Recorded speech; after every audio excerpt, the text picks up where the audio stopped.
I've been attached with the feeling of now waking up with you by my side.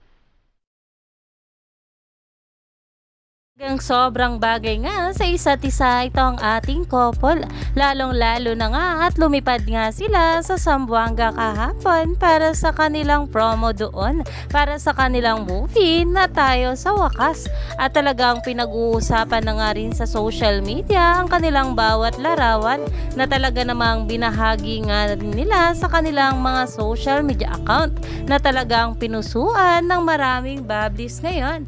Alam naman natin na sobrang swerte nga talaga ng mga bula sa Zamboanga at syempre sa mga mall show pa na pupuntahan nga ng ating couple na talagang paniguradong susuportahan nga rin ng mga bablis. Alam naman natin na ito nga ang huli nilang movie sa ngayon together.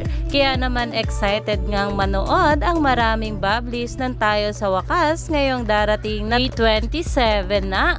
Kaya naman marami pa nga talaga tayong dapat abangan sa ating couple, lalong lalo na at meron nga ulit silang ganap mamayang hapon.